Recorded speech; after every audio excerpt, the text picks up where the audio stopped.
Shabbat Shalom. Today we're going to have some fun with Beresheet, the very first portion of the Torah, and the very first word of the Torah. So, if you look over here, the very first word of the Torah, Beresheet, which means in the beginning. Aside from the fact that one interesting thing that the word Beresheet has in it the first and last letters of the Hebrew alphabet, Aleph and Taf, and it covers everything. But also, kind of fun, if you take the letters of this word Beresheet, you can rearrange them. Yud, Resh, Aleph, Shin, Bet, Taf, and you get Yarei Shabbat, which means the awe of Shabbat, observing the Shabbat. And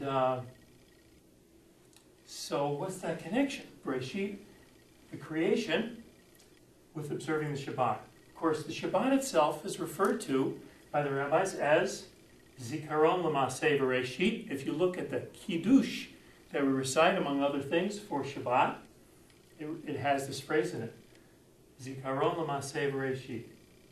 That Shabbat itself is a reminder of the creation.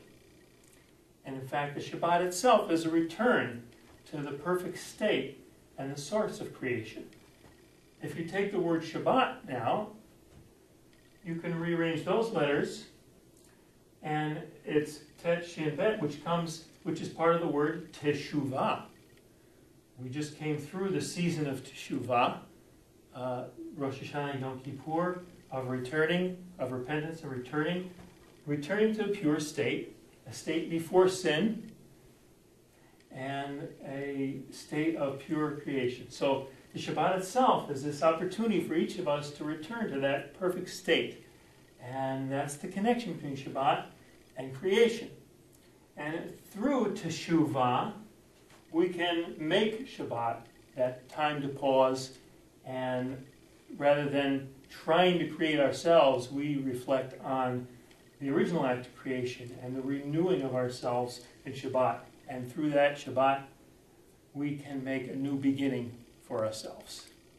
Shabbat Shalom.